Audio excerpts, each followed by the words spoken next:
So I haven't forgot about YouTube.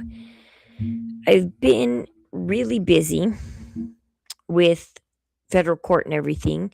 Because last I left you guys off with, I'm looking at the last ones I met is, um,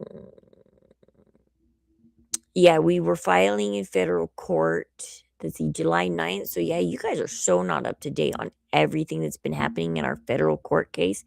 It's gotten insane, more insane than it already was. We thought when we first filed back on July 1st, and I started making these videos and letting you guys know, we thought we had a pretty good case. Oh no, we have an excellent case now. I have learned how to use ChatGPT because we made a lot of mistakes in the beginning. I have like so much to teach. Like, I don't know, should I be like making the I have been doing updates on TikTok. I haven't been doing updates on YouTube. I'm going to come back and start doing updates on YouTube for you guys here. Go live and talk about this.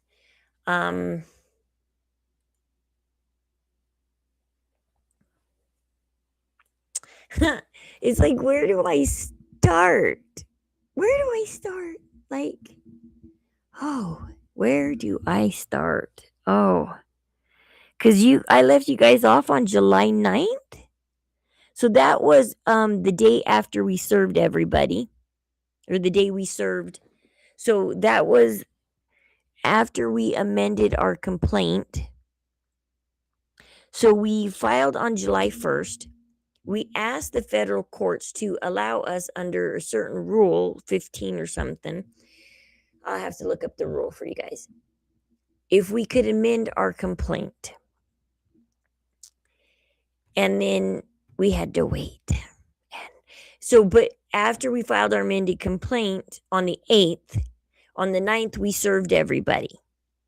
On the 10th, 2 of the clients lawyered up. The other 6 waited to lawyer up until the one got back from Germany. Because there was one in Germany. She was on vacation for a couple weeks. We sued her while she was on vacation. Yeah. So she came back from vacation to a lawsuit. A lawsuit she thought she could just wave away and dismiss. So let me give you a small gist of what's going on. In October, the federal judge granted our motion to amend the complaint. The judge said that these pro se parents will be heard and that she sees no bad faith in our filings. And that's a big deal because they were trying to say that we were just angry parents that wanted custody back. And that's what they were arguing. And the judge said, I don't see any bad faith in their filing. This is not parents trying to retaliate against the court systems. She said that she sees no bad faith and she will hear our case. Now, right now, so she basically cleared the docket and told us to re-argue the amended complaint. She put the amended complaint at the top of the stack and said, answer the amended complaint. And that's what we've been doing. So we did that all the way up through Christmas and New Year's break. We were busy doing the 21 day, the 14 day, the 21 day, because they have 21 days to respond. We have 28 days to respond from there, and then they can respond again, and then we can either respond over time or close briefing, whatever. We asked for briefing to be closed right after New Year's happened. We told the courts, just please close briefing and rule. So we're waiting right now. Any minute now, something could come in my email and change my life. I could get that email any minute now.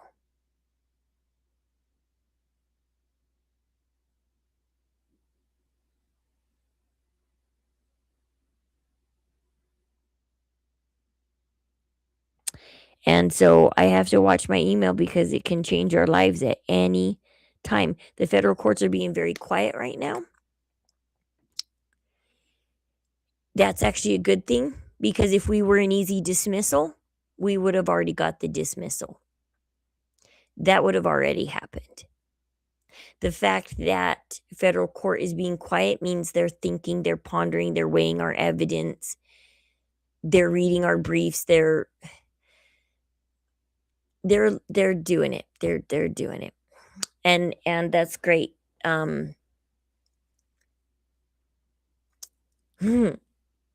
That's like the gist of what's going on in federal court. We did mess up in December on filing, and the judge, because we answered within 28 days, but we answered a consolidated 117-page brief, and the federal judge said, you get 9 days to fix it. I want 2 35-page or less briefs from you. She said 10,000 words, no more than 10,000 words. You have to answer. So these 2 clients have their lawyer and these 6 clients have their lawyer. So we have to do 35 pages for this one, 35 pages for this one, or less, 10,000 words. She gave us just over 10,000 words, which is about 35 pages. She said, re-answer them, 2 separate briefs for the 2 separate groups of clients. And she gave us that chance to go back and do that. And we did. We did it in 5 days because we didn't want to take up the whole 9.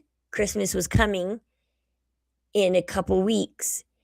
And because I think this was around December 9th at this point. And Christmas break can be brutal when you're wanting briefing to close. We did our answer, and then it upset the lawyers, and they whined and cried about it. And we had to do a SIR reply to one of the lawyers, and the other lawyer, we told him, we're not going to even do a SIR reply to you. Your argument isn't worth a SIR reply. And we asked the judge to close the briefing because it's just like, whatever. And so that's the gist of everything. It's like, should I do a whole separate live for what happened after July 9th, or just put it all in this live? And it might be a long live because looking at the date I last talked to you guys, I mean, we thought we had a case, and we did have a case, but we didn't know what was hiding in the shadows to bring to light. And we brought it to light. So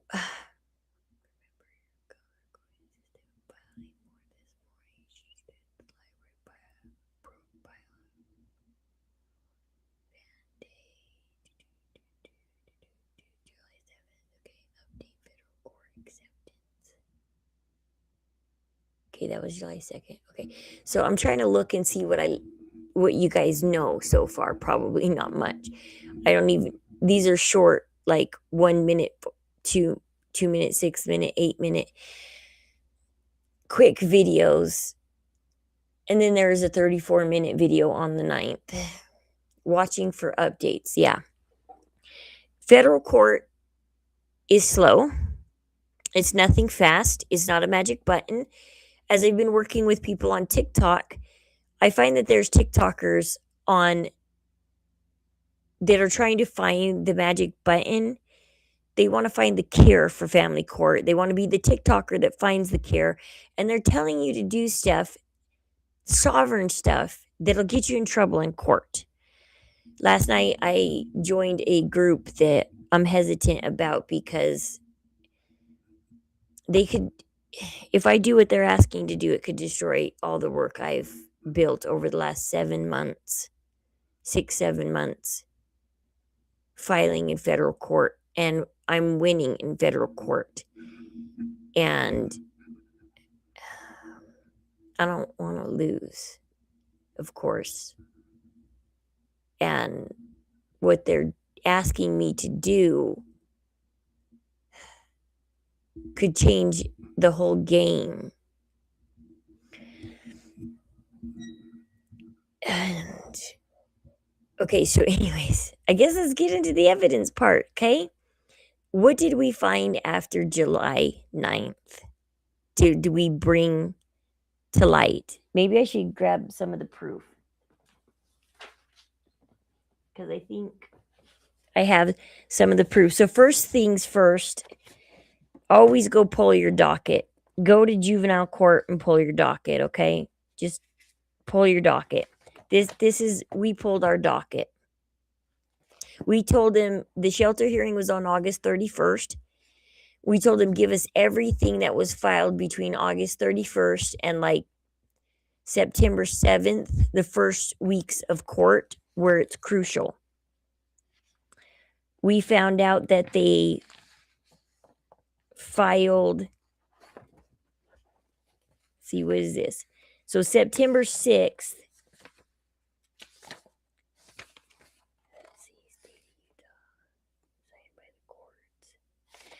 okay, this is something that we found out that was filed.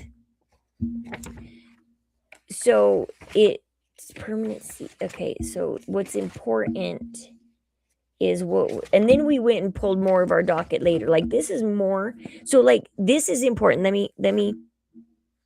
me show you a few things that are important that you need to know. It's like, in a way, I want to start a separate live with a separate, like, notice if, let's see, because this stuff I have in my folder, if you guys are in juvenile court, this is important. I am trying to figure out how to do this. Okay, so when you go, there's stuff like minutes and findings. This is everything that was spoken on the record at court that day.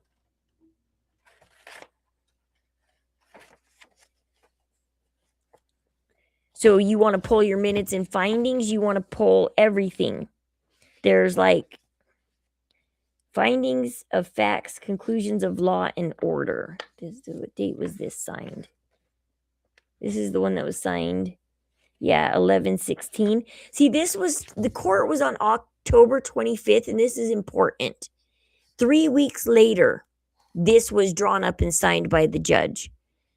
That's so wrong because this was written up by the attorney general, not by the judge. This was written up by the attorney general. None of this that's in here was spoken on the record. Go pull your transcripts because things that are in here were not said on the record.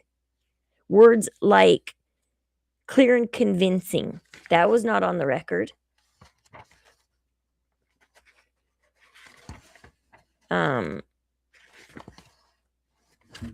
This is important to pull your docket because of this.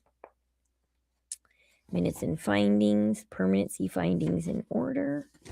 This is a duplicate, I think. So this is what brought us to court, was the verified petition, okay?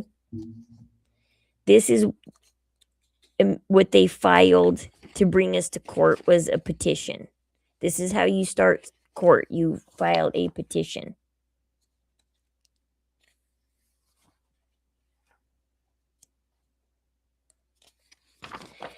And there's something that we found out very wrong about this, okay? So I'm going to show you in a minute because I'm looking for one certain document, actually. We're going to start at the beginning of my shelter hearing. All the things that went wrong at the shelter hearing. Okay, here we go. I found the paperwork. Okay, so first of all, this is the original copies. You can see that they're aged, that they've been sitting in my cabinet for 2 years, over 2 years. These papers, you can tell, are over 2 years old. They're stained, they're crinkled, they're well looked at, well used, okay? So this is the original, and this is important. This is very, very important for you guys to understand, because my lawyers should have spoke up about this, and they didn't. So minutes and findings or okay, so this is important. What brought us to court first was a petition, not a motion, a petition. What is it a petition for? And this is very important. It's a petition for protective supervision services. So this is for services. This is them asking for supervised services for the family. So this is the petition that was brought to court on August 31st. You can see that all these papers, the petition was signed on August 28th, come to court on August 31st. Now, this is what they served us with at our home. What's wrong with this is this wording. A hearing will be held as specified below to consider whether the allegations contained in the petition, this petition, are true and whether the state should terminate your parental rights with regards to the stated children. Okay, what's wrong with that sentence? They're asking for TPR at a shelter hearing. They cannot legally do that. That was legally wrong. What was the next thing they did wrong was, this is what they served us with, okay? August 28th day of August 2023. This is the paper, the original paper I was served with, and this is what made me freak out. And this is why they do this, because it does make you freak out. It says right here, second paragraph. If you fail to appear in person at the above noticed hearing or to answer the petition as required, a trial will be held in your absence, and your parental rights with regards to the above named children may be terminated. They just threatened my parental rights to make me go to court. They said, if you don't go to court, we're going to TPR you. Guess what? That's wrong too. That's wrong. That is not constitutional. That is not legally correct. That is not right. Now, here's the other part that went wrong. See, this is the petition filed the 28th. I got a couple copies of this petition that they served us with. So they did a lot of wrong things when that's the summons. The summons told us, if you don't show up to court, we're going to TPR you. We're going to just assume you don't want your kids. We're going to TPR you. We're going to assume you're guilty of everything we say in this petition, and we're just going to TPR you. And that is not right. That is wrong. So when they have to give the judge a motion if they want. So in court, your petition is what brings you to court, but what makes the court go forward is motions. You give the judge motions. Okay? So at the shelter hearing, this is what they hid from us. I never saw this paperwork till I pulled my docket. But this is this is where it gets crazy. The petition asks for supervised services, right? So DCFS is saying, well, we just want the court to supervise the services we're going to give this family, okay? But then behind our backs to the judge, they put in a motion for expedited placement in temporary custody. This motion, when you put in a motion, there's things that make a motion a motion. You have to state what the motion is about, what you're doing, and you have to state the wrong or whatever they did, and you have to ask for relief. Like, a motion is structured in a certain way. You have to say, my relief is, we want custody of the children.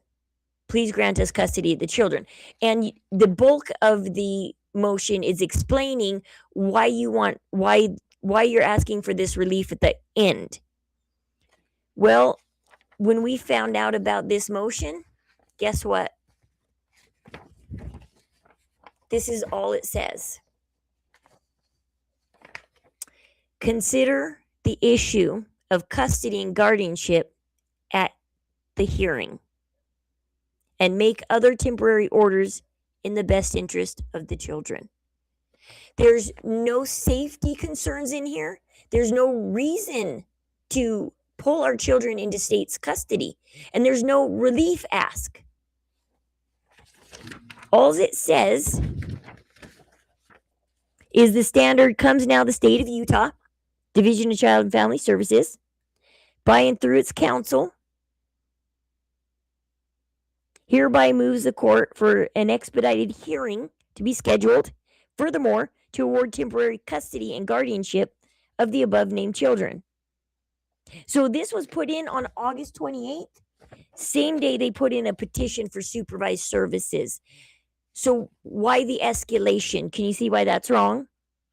The escalation from services to custody. And no explanation. There is no explanation. 2 lines that just say, take their children away. No relief. So this is actually an improper motion. It should have never been before the court. It should have never been granted because it doesn't follow civil rules. It breaks civil rules. This should be void ab initio. Void ab initio means void from the beginning because it was improper. So we're fighting that. This should be void ab initio. And then this is later what happened in January, the order of no reunification.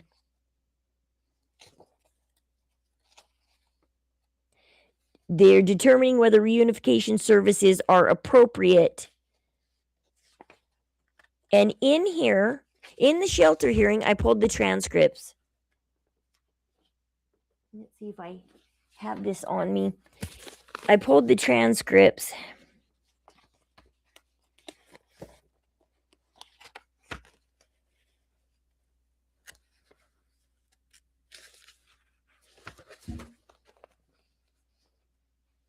Okay, this is all the criminal case, I think. That's all the criminal case.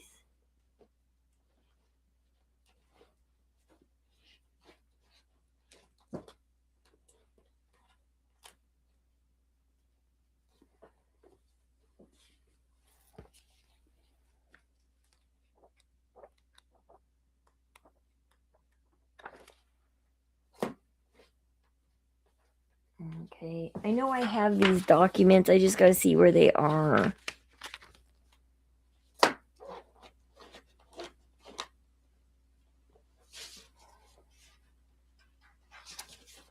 I have the proof of everything I'm saying. So basically, go pull your docket because the mistakes you find, our lawyers should have never let any of this pass through the courts. Not the petition, because the petition was full of stale arguments.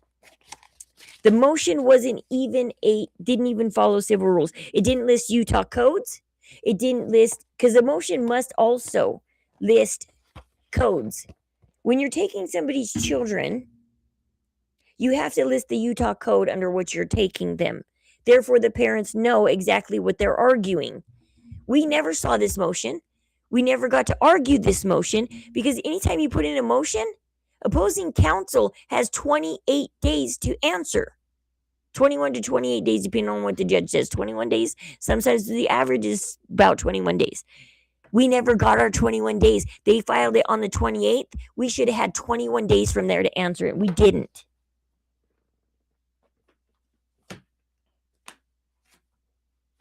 Like, civil rules were so not followed.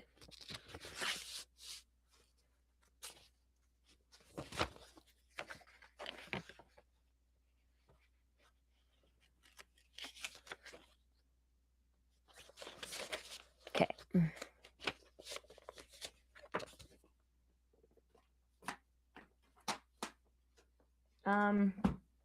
I don't have the proof right now of this. I don't know where it is. It's not in my filing cabinet.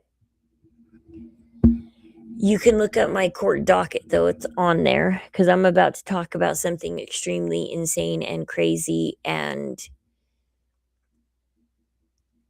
I do have proof of it.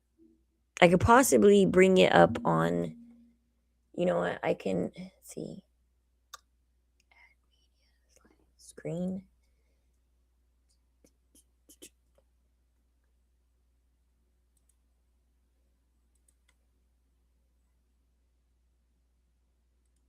Actually, okay, you know what?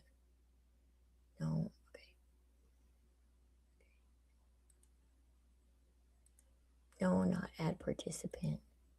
I want to add, great. I want to add share screen.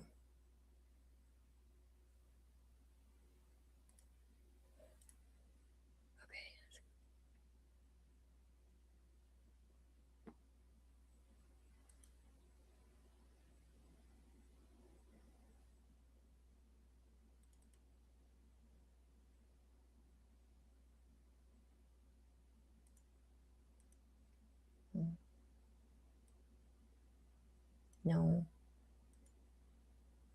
Okay, there we go. Okay, here we go. Now we can share the screen. Probably should switch it. There we go. Make that a little bit bigger. Okay.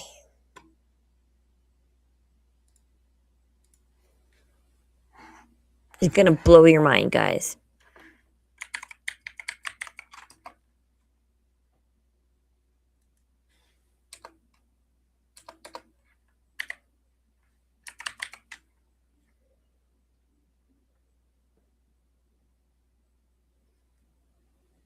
Let's open this up. This is what I filed in federal court.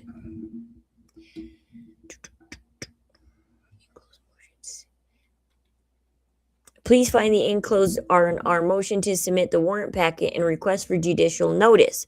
So judicial notice is important. Filed in support of our amended complaint in the above captioned matter. This motion includes materials recently obtained that raise serious jurisdictional and authenticity concerns regarding the affidavit, the warrant, and the return used to initiate a search of our home and the removal of our children. We respectfully request the court take judicial notice of these concerns pursuant to Federal Rule of Evidence 201. Additionally, we wish to inform the court that we have filed a motion in the juvenile court to vacate the shelter hearing and related orders based on the same warrant irregularities described in this submission. We thank the court for its attention to this matter and for considering the newly submitted evidence. I don't think the judge ever answered this motion. What's important is because a warrant is built of 3 separate things. An affidavit, then you get the warrant, and then you do a return to warrant. So you write an affidavit, you go to a judge, and you say, hey, judge, I need a warrant. Here's my affidavit. I swear under penalty of law, this is true. Here's my evidence. I need a warrant to get into these people's home. And then the judge says, okay. And he signs the affidavit. He hands it to his clerk. The clerk files the warrant. And then the judge signs it with a wet signature and puts his seal on it, hands it to the cop, and says, go serve it. And then the cop, now that it is registered by the court clerk, signed with a wet seal by a judge, wet signature, we call it a wet signature, and has his seal and his approval, seal approval. The cop then serves the warrant. The cop can only work in the scope of the warrant, what the judge authorized. The judge says take photographs of the home. That's all you can seize. You do not have the ability to seize anything else.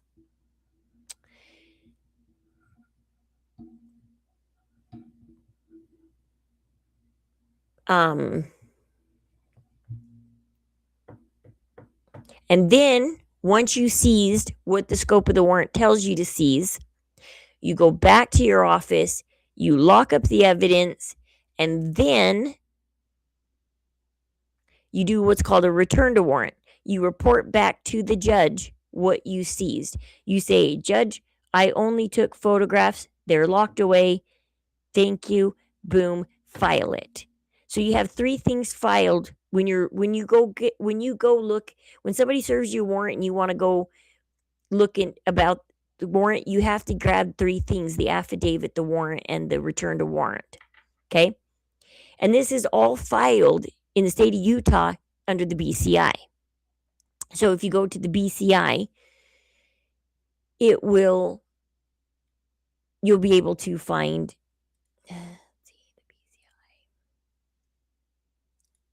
see if I can.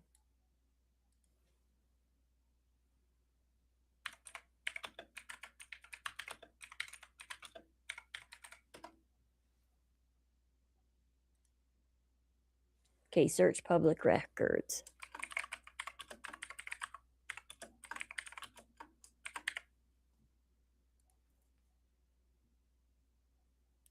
No, that's not the BCI. Okay, where's the BCI?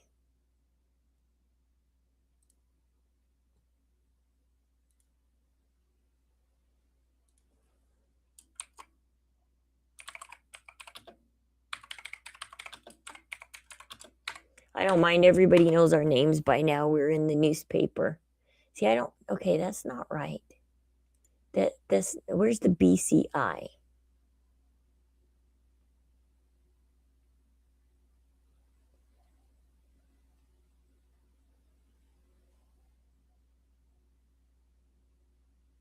Okay, this is the BCI. There we go. This is the BCI.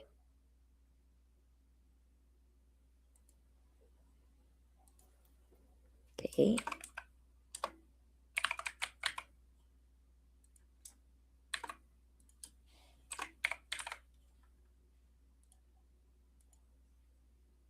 See? No results. Okay.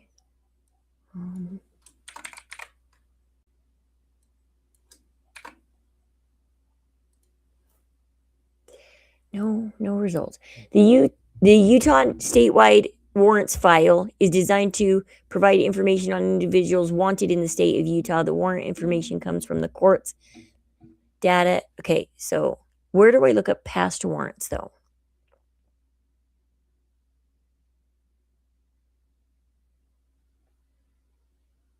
Anyways, there's a couple different ways to look up warrants. You can look it up in the BCI.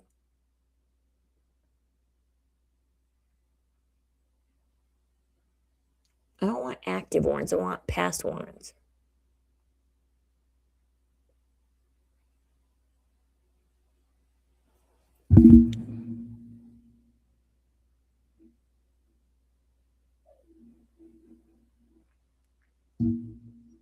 I don't want active warrants. I want past warrants.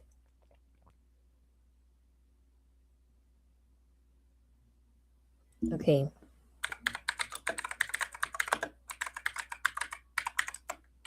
I want a warrant database.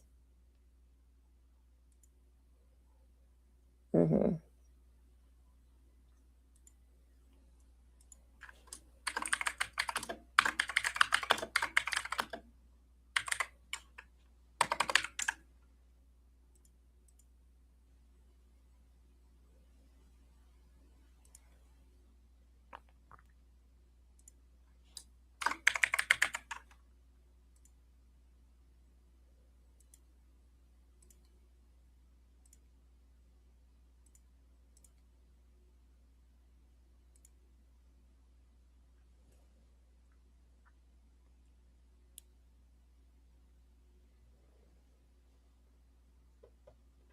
$3.3 million within Salt Lake capacity.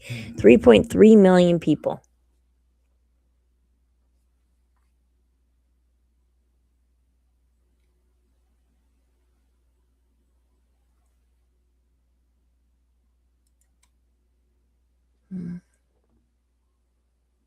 I don't even know if this website will work. Anyways, we found out that, okay, so what they did is they came to our home, they served a warrant, they took pictures of the home. They told us that they condemned our home. They had the health department guy there. They told us that the kids couldn't live there anymore, that the kids needed to leave while we finished cleaning the home, because we were cleaning the home because my dad passed away and it was a large mess and inside and out of the home. Like, I could show you pictures of what I was selling on KSL that was in my backyard. Like, I had so much stuff I had to sell, and like, it was insane. Okay. My siblings weren't helping me. Um we come to find out right after I did those videos for you guys on July 9th, we come to find out that the warrant was, well, I'm going to say the word invalid, but it really was fake. But invalid is a better word to use, okay? Legally speaking, the warrant is not recorded in any courtroom. The judge who signed it is not even a Tooele judge. We took the warrant to his court in Taylorsville. Well, first in Riverton, and the lady took one look at the warrant. She said, "That's not where the judge's seal goes." She says, "That's not where it goes." She goes, "His seal is in the upper right hand corner, not at the bottom of the page." She said, and it was a electronic signature, not a wet signature.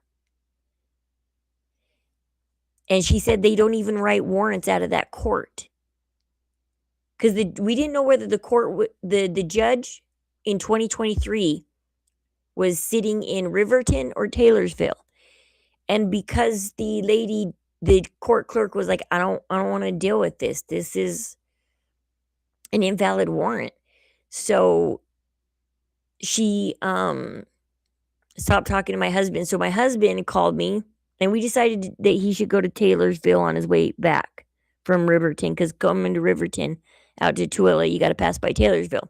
So he went into Taylorsville, and turns out the judge is currently sitting in Taylorsville.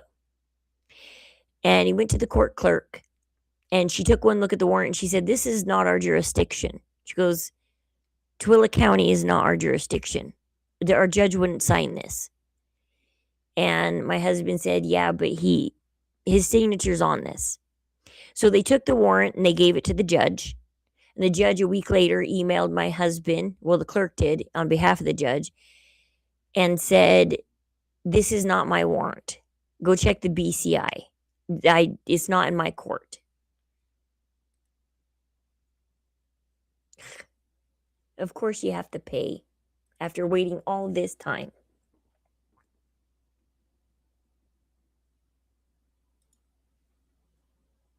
Yeah. See, I don't want active warrants. I want past warrants. But basically, okay, we can't.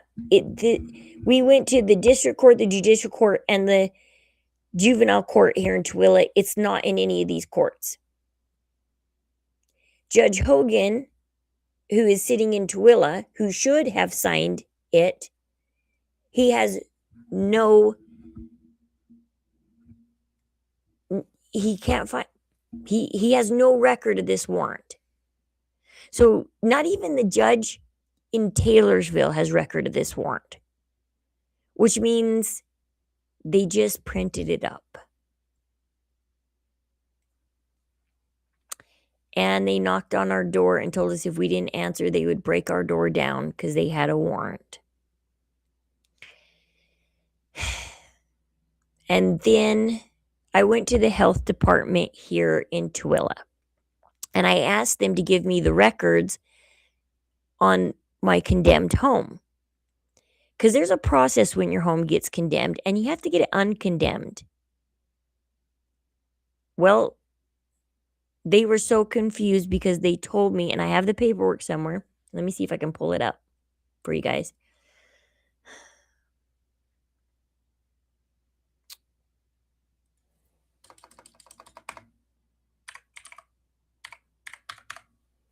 Oops.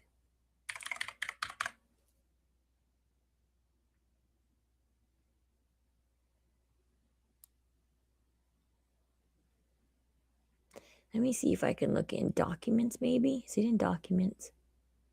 I think it's right in here. I have it.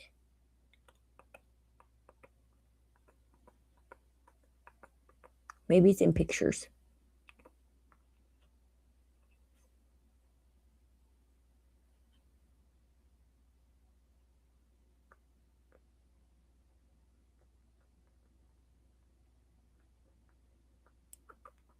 No, it's got to be in documents.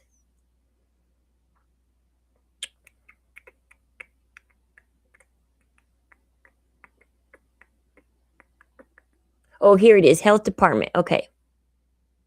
So what happened was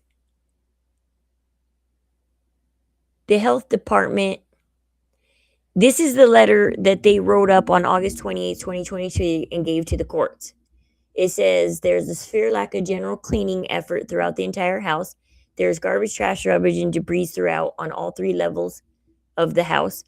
There is food particles and scrapes and dirty dishes all over the kitchen and the dining area. Not through the house, just the kitchen and dining area. Kind of where they belong, right? There's dirty laundry strewn all over the house in every room that I observed. The sink, the toilets, and the bathtubs in the bathrooms are filthy. Not he didn't say they're not running. He said they're filthy. And there are animals in the house, and the animal feces and urine in multiple rooms, including the children. No, that's so wrong. There was water on the floor, and they assumed. Okay. So after the shelter hearing, the house was clean. We asked the health department to come back, and then they rewrote a letter to the court that says on September 5th, 2023, the health department was contacted by Donald and Rose, who requested a full up inspection on their home located. And I responded to conduct and inspect and observe the following conditions. The main living spaces, kitchen, dining room, living room, bathrooms, and upstairs bathrooms of the house are a lot cleaner compared to the inspection I performed on August 24, 2023. The garbage, trash, rubbish, and debris found throughout the house have been removed, and the house has been cleaned to an acceptable level. There are mattresses on all of the kids' beds, and the animal messes have been cleaned up. All of the laundry and dishes have been cleaned and put away. The basement still needs to be cleaned and organized, but the Gores are working on that and promise to continue cleaning the basement. Also, there is a lock on the door to the basement, and the kids won't be allowed down there until it is cleaned. I spoke extensively to the Gores about the necessity of keeping the house at the current level of cleaning sanitation, which they agreed to. There is still a little work to do, but I believe the house is in a much safer and livable condition than it was on October 24th. If you have any questions regarding the inspection, blah, blah, blah. The issue was cleared by the shelter hearing, and then the health department. And then here's the funny part is, so I went to go get a report because they draw up a report every time they do this. They come out.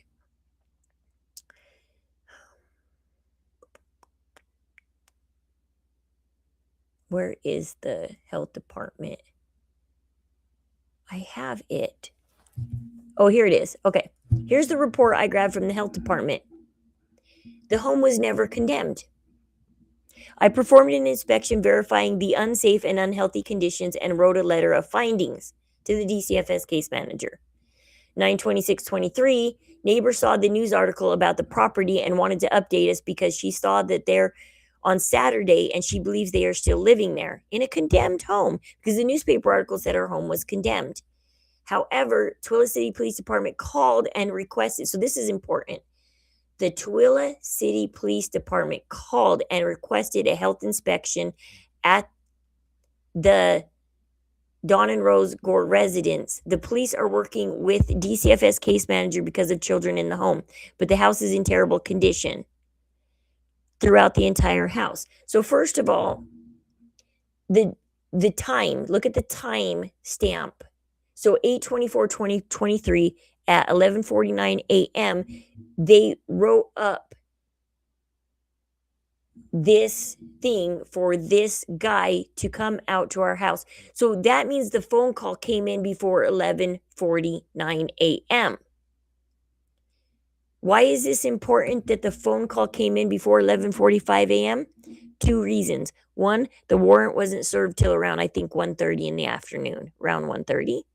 And 2, the timestamp that the warrant was signed by the judge was 11:23 in the morning. Why is that important?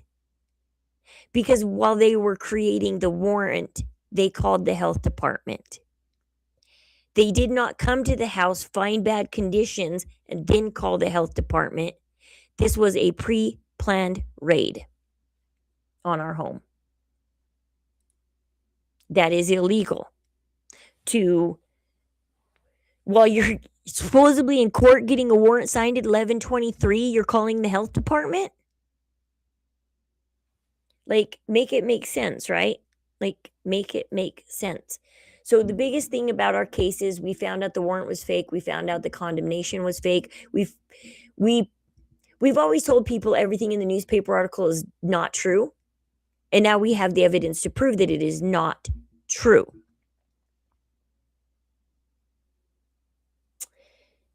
And that's the hard part, is we have the evidence now proving that is not true.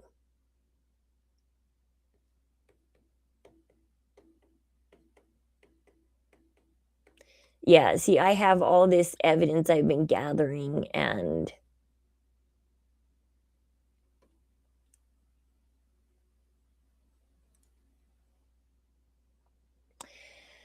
my federal file is getting huge. I mean, these are everything we've filed since August on this computer, not that computer over there.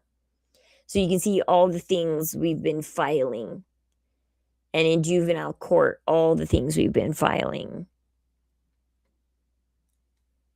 I gotta keep checking my email.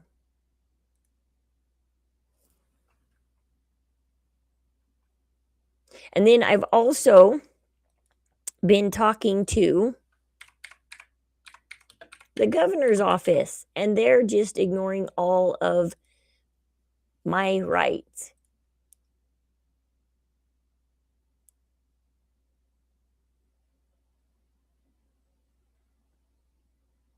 When did I send this? Because I need to. January 26th? Okay, not too long ago. While there is no formal appeal to me of the concerns you have expressed, I did review the decisions of the Ombudsman Office. Their decision reflects the final decision of the department on the issue raised, including allegations of ADA violations in prior communication. The Ombudsman provided you with the appropriate information.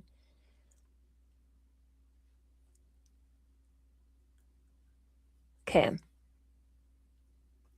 And I've also been in touch with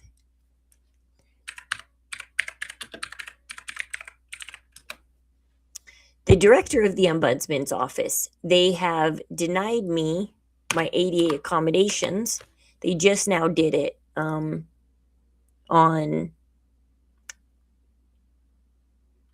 see, when was it? January 20th.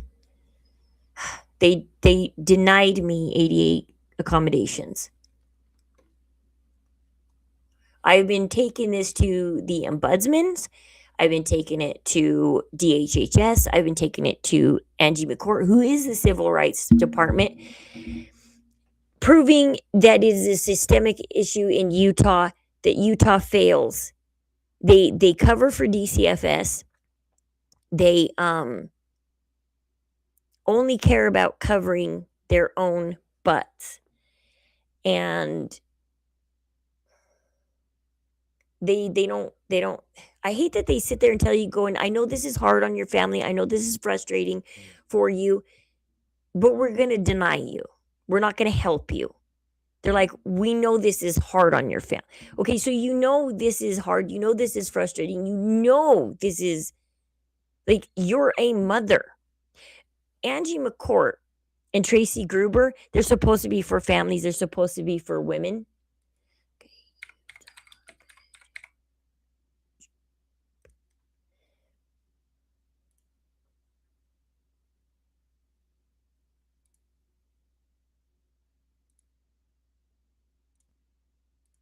I got to keep checking on this bill, by the way. There's a bill that I want to read at when joint resolution encouraging strong family units. Okay.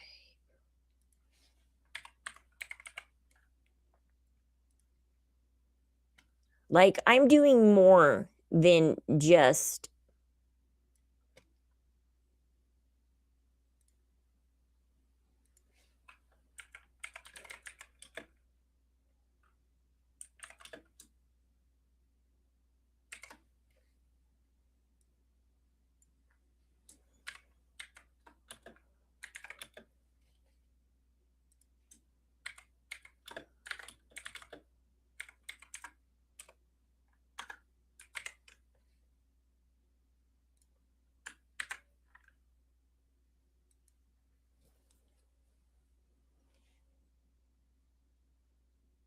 Okay.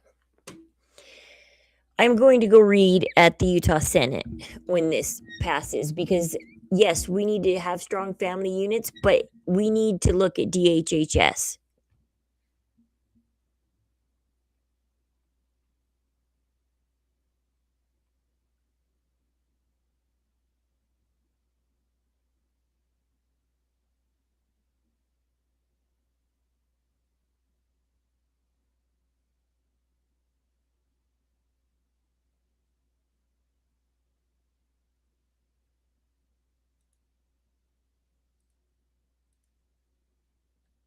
Yeah, I need to let me see if I need to sign in so I can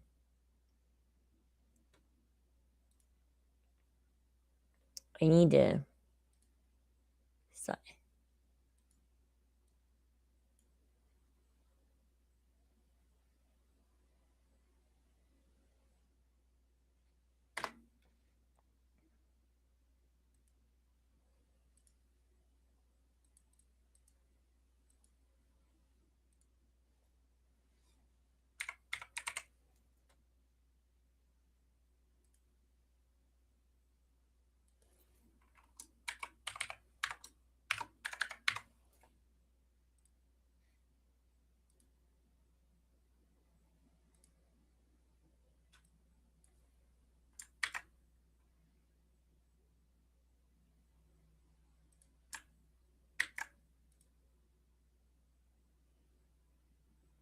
Okay, you know what? Okay. I hate this Utah.gov. It pisses me off.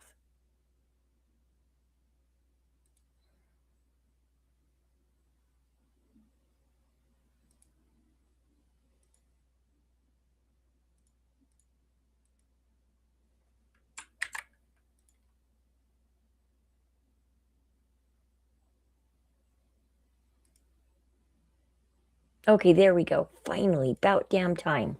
Okay, here we go. Okay. Now I think we can go back to that screen where you guys can see. Okay. Now that I successfully logged in. Okay, so I want to track. Okay, bills. So this is how you track bills. So I'm going to go to bills. I want to go to 2026 general session. So this isn't a House bill. This is a HJR. This is a little bit different than a House bill. But I want to track this. Boom, there we go. Tracked.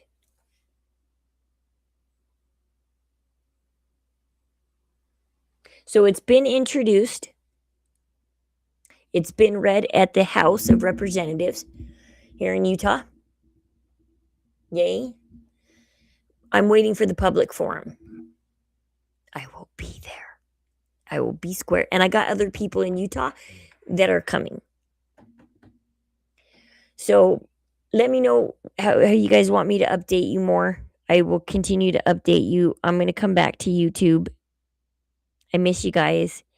I'm sorry I took off for 6 months. It's been a hectic 6 months. Know the stress of like filing in federal court and dealing with everything and people not letting you see your children. And by the way, my final thought, if you have CPS in your life and you're wondering how to handle them, record and report to the ombudsmans, to Angie McCourt, to Tracy Gruber. Bring it all the way up to the governor's office. Record and report, record and report, record and report. That's my biggest advice to you.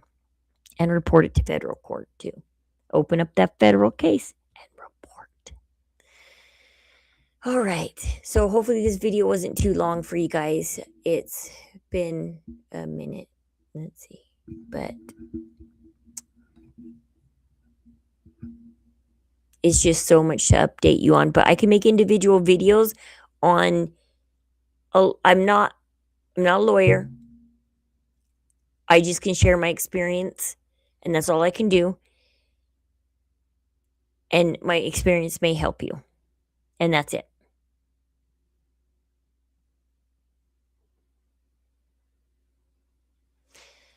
So let me know what you need to know about court, and I'll see if I can answer it with my experiences. So just put it down in the comment section. Ask me what you need to know about juvenile and federal court. Oh, and here's the biggest thing. Oh, forgot to tell you guys this. One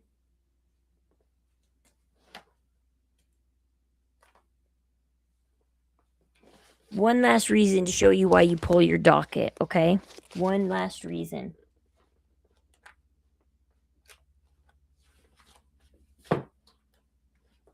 And specifically what you're looking for when you pull your docket, okay?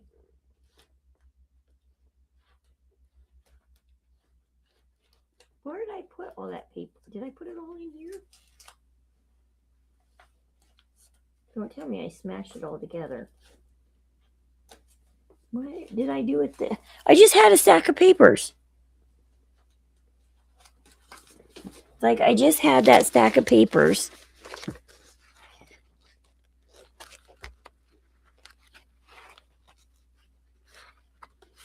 Oh, yeah, and we also went to the FBI. Just to let you guys know.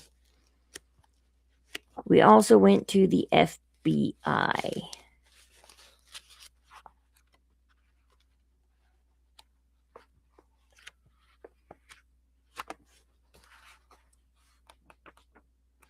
I want to see some. Okay.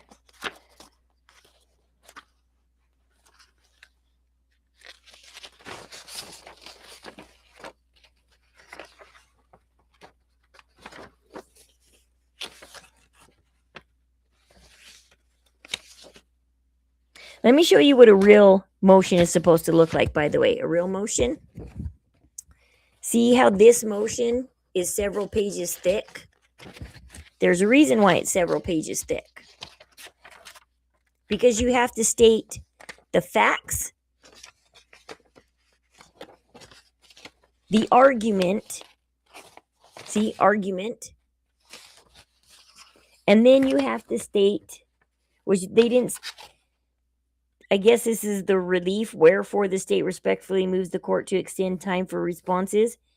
And then you put, I didn't put this in my motion, and I need to. Remember to always put a proposed order behind it. Okay?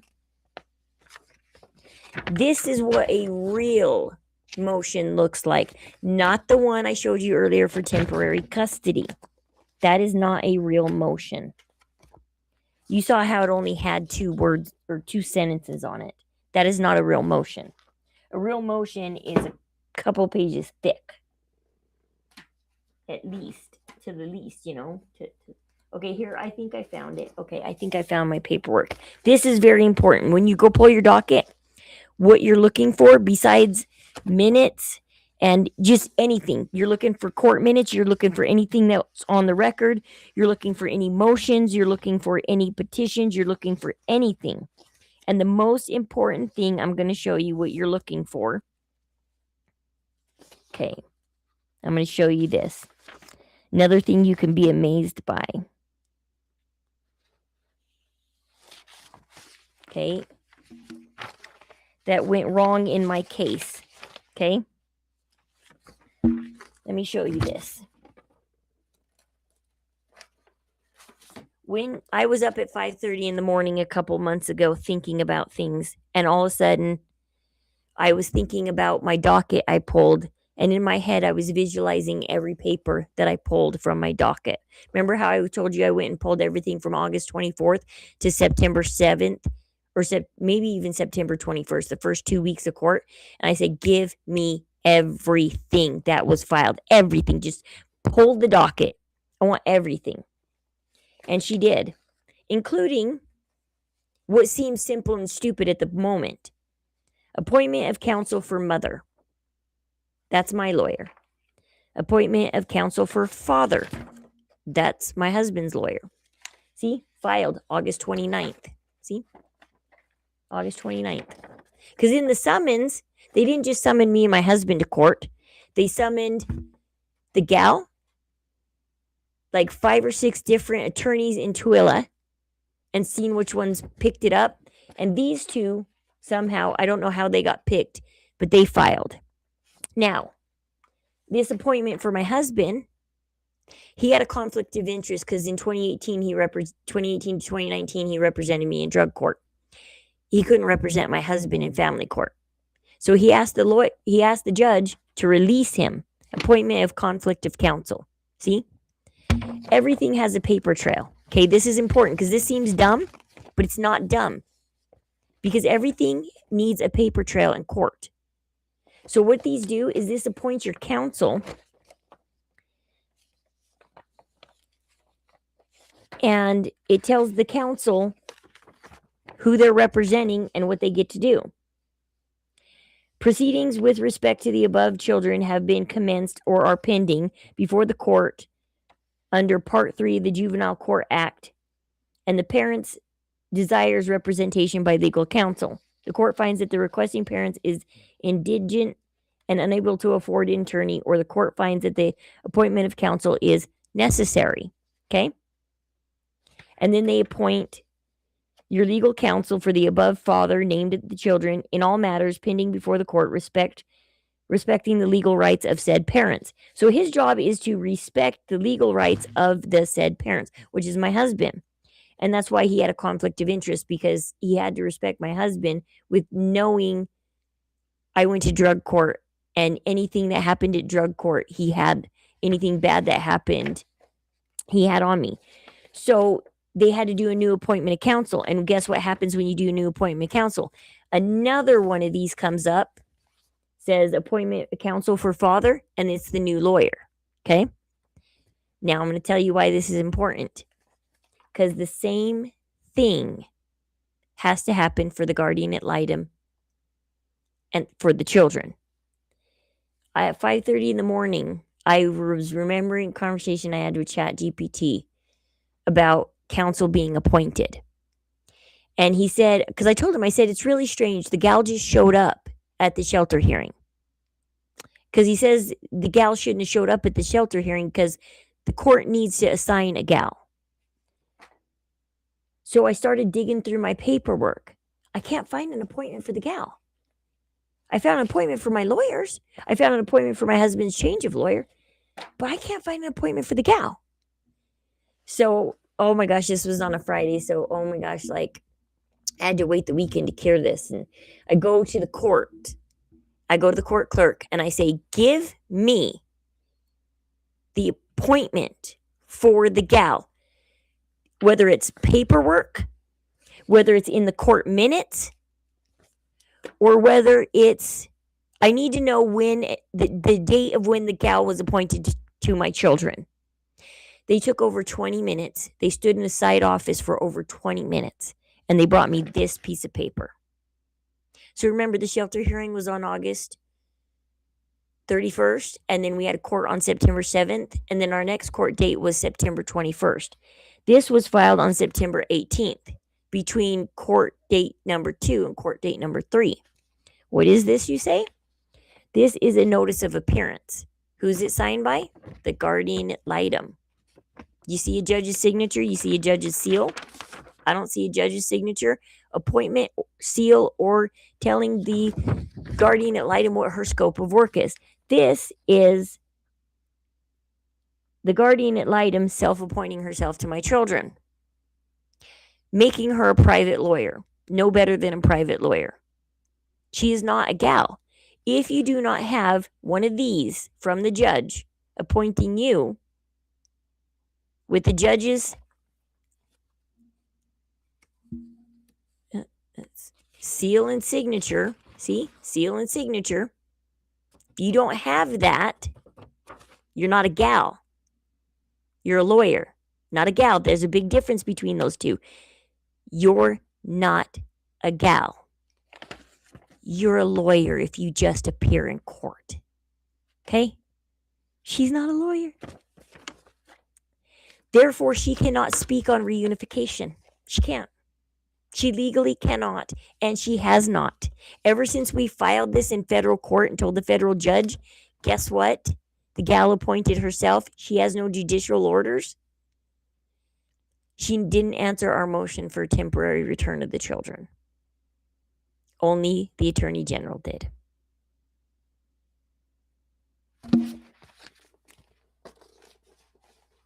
And that's because she can't speak on reunification.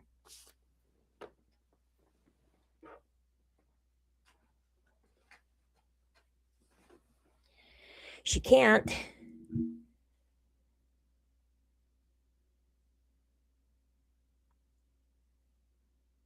What does this mean? Okay. Anyways, so that's a lot of what's going on with us. That's a good portion of what's going on to make a winning case. But that's not everything that's going on. Wait till we get into the court transcripts. Maybe I'll make a video on that. Let me know if you want me to make a video on it. Let me know how far you want me to go on telling you my story so that it may help you. Help you go pro se. Pro se is, I've been torn about, is it the best thing or the worst thing I've ever done?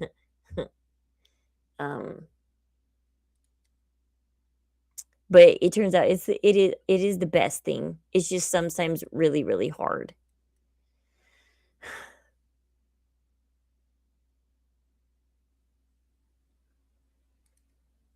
But let me know what you guys, if you have any more questions, I'll make a video on it. I will make a full video on any questions you have.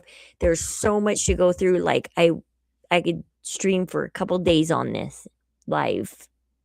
Just how to answer all these questions that are going on in our case and everything they did wrong. Like the system is so corrupt. And I mean, we knew it was corrupt, but this level of corruption is insane. So I would say if I disappear, worry, but I disappeared on you guys for 6 months. But if I disappear off TikTok, worry. I don't, but if you want to see more of the story, the day we found out the warrant was fake, it's all on TikTok. But I will try and I'm going to try and make, I'm going to come back to YouTube. I'm going to try and make a huge effort to stream more over here on YouTube and let you YouTubers, know about what's going on. I love you guys. Stay safe, stay warm, stay happy, stay loved. And most of all, stay smart and learn to discern. It's important. We've been so busy with between court and our faith. We haven't, in 2 years now, we haven't missed one day of church. We haven't missed one conference. We haven't missed one thing about church. We go to the temple 4 days a week. We give all of our time to God right now. And it has brought peace in this trial and this time of pain. I can smile again. I've been dancing on Dance for Change on TikTok, where last year I couldn't smile. It's been hard. But going pro se and giving your time,